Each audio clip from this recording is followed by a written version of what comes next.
Hello everyone, welcome to my channel. If you are new to my channel, please subscribe to my YouTube channel, so you can join our tech family. If it is informative to you, please like our video, share it with your friends so they can get help with these video, and don't forget to press all notification bell icon so you get regular update and don't miss any single video. So let's talk about Wi-Fi standards.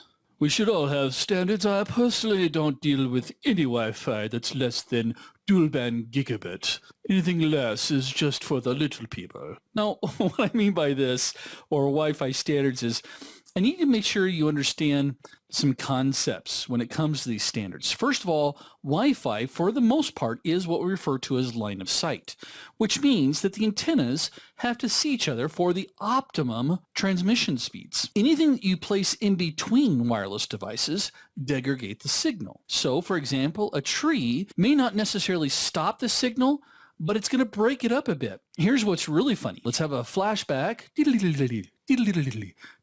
Back to my ISP days. We would go through and install people, and we would jump up on their roofs, and we would look out to see if we could see the water tower. It was a very, very bright blue object that you could see for miles.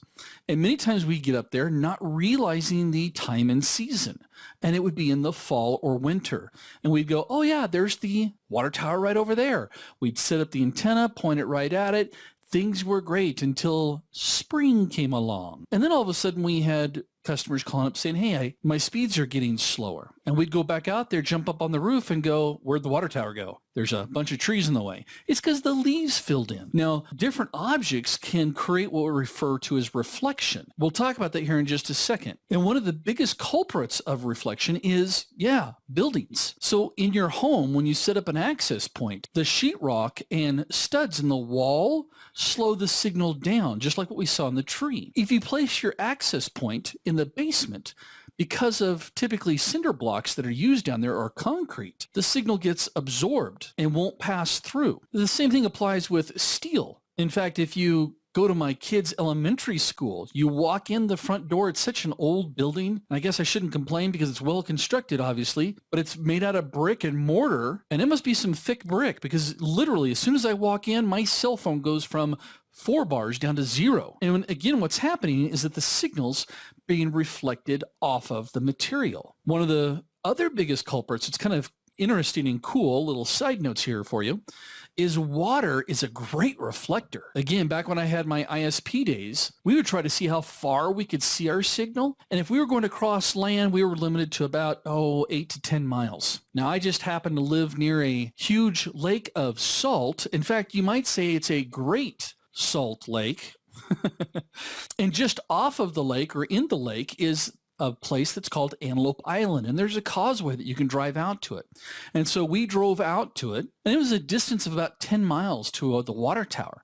But what's amazing is our signal was like 83% strong, because what happened is that the microwave just simply bounced, almost like a rock skipping, off of the surface of the water, which gave it more distance. Normally, the signal would just go into the ground and be absorbed. Okay, so there's something else you need to realize when it comes to line of sight. And it goes something like this. We know that we need to have line of sight between wireless devices. In this case here, we've got 2 different buildings with access points. We're trying to connect them up together. Now, both of them are transmitting, and in this case here, they're vertically polarized. So this is often referred to as the beam width. Well, where both of these beam widths intersect with each other, we have something referred to as the Fresnel Zone. And the Fresnel Zone has a rule to it. At this intersection, and there's a big calculation out there you can go do, but I'm just going to give you a rule of thumb, and here it is that the Fresnel Zone cannot be blocked more than 40%.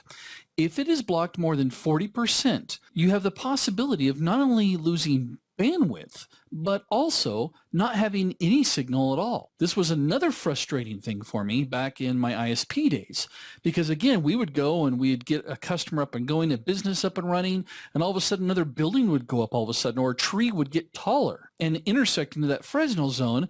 Even though we'd get on the roof of the one building and we could see the water tower clear as day, we couldn't get a signal. Now, many times at about this point, I have students that usually ask me, well, Dale, does snow or sleet or rain or fog cause issues? And the answer is, well, it depends. Not normally so much. In a standard rainstorm, no, you're not going to see a huge decline in transmission. Extremely thick fog, absolutely, because humidity or moisture in the air, the more dense that it is. Remember how the Great Salt Lake, the water reflected the beam? Well, guess what? If the moisture, the humidity is too dense in the air, it's going to reflect my signal. Another thing that could actually affect signal strength as well is high wind, especially if the antennas are not secured down adequately. If they sway just a couple of inches, you can actually lose signal strength and bandwidth. So now that we got that out of the way, I'm just going to quickly show you the different Wi-Fi technologies that are currently out. Unless I'm missing one. I don't think I am though. Nothing in your immediate future. This is just a great reference chart because we've talked about different technologies here. Now, the latest and greatest, at least as of the publishing of this particular course, is 802.11ac.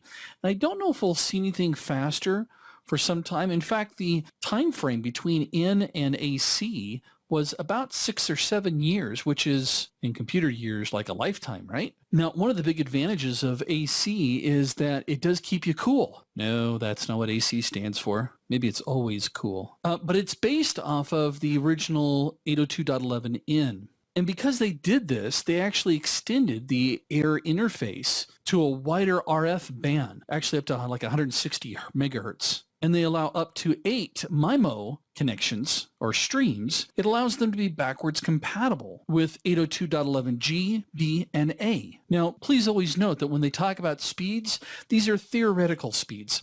And here'd be my other suggestion for you too. This one ended up biting me in the back end when they released 802.11g. I rushed off to get the latest and greatest, and the standard had not been set by IEEE. And some of you guys may have experienced this, but back in the old days, you'd go off and buy a Netgear wireless card, and it wouldn't work with a D-Link router. It was because it was Netgear's own version of G, and same thing with D-Link. They wouldn't communicate properly with each other. So make sure that the IEEE standard's been ratified, which AC was actually ratified back in 2014. So you should be good to go. Now, 802.16, also known as WiMAX, is something we don't hear a lot about. And the reason being is because it's typically used by commercial companies to provide what they refer to as last mile wireless broadband access to DSL or cable. So we sometimes see it used also for microwave backhauls. Unfortunately, something came along called long-term evolution, or LTE. And so WiMAX has kind of gone the way of the dodo bird. We hope you enjoyed the video and found value in the content. We value your feedback. If you have any questions or suggestions, feel free to post them in the comments section or contact us directly via our social platforms. Thanks for watching.